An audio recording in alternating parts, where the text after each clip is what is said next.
Sino bang nag-chat sa'yo? Ang dami nila. At ang lalandi pa sa chat. Nakikialam ng cellphone, hindi sa kanya eh. Gusto mo pabayaan ka? At hahayaan ka sa makakating babae mo? Hindi ko babae ang mga yan. Hindi babae? Kung hindi mo sila babae, bakit lahat sila nag-I love you sa'yo? Pwede naman mag-I love you kahit kaibigan ah. Okay, magaling ka ha. Ano tong chinat sa'yo? Na-miss ko yung dinilaan mo ko. Paano mo ipaliwanag yan? Kala mo makakalusot ka ha? Maniwala ka sa akin. Inaway ko kasi sila. Inaway? Paano yun? Inaway tapos dinilaan? Kalukuhan? Oo. Sabi ko, Talagang lulusot ka pa ha? Paano mo ngayon ipaliwanag? Na ang sabi niya dito sa chat mo, maraming salamat na kinain mo sa akin ha? Ano ka ngayon? Bingo ka na! Kumain kasi sila, tapos hindi naubos. Kaya sinabi nila sa akin, Kuya, kainin mo to. Sayang kasi pag itapon. Kaya kinain ko yung pagkain nila. Magaling! Talagang lulusot ka pa ha?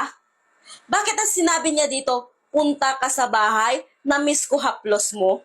Wala ka nang lusot dito.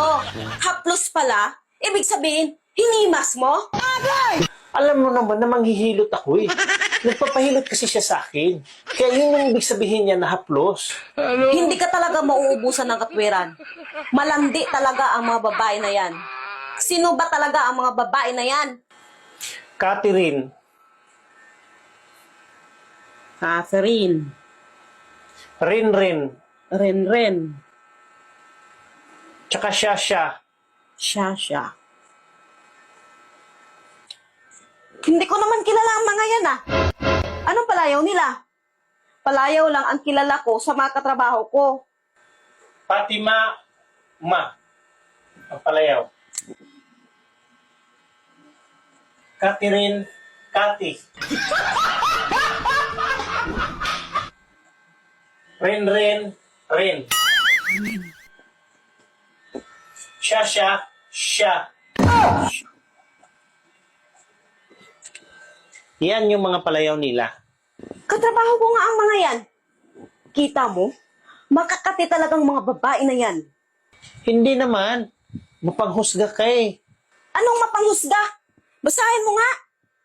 Ma, Kathy, Ren, siya. Makati rin siya. O, di ba? Makakati ang mga yan. Tapos ikaw nagmamalinis ka na hindi ka makati, kagaya sa mga kaibigan mo. Aba, syempre. Hindi naman talaga ako makati. Ano ba palayaw mo? Palayaw ko? Patikaw. O sige, kung hindi ka makati, idugtong mo yung palayaw mo doon sa palayaw ng mga kaibigan mo. O sige, basahin mo ang mga palayaw nyo. Makati rin siya patikaw.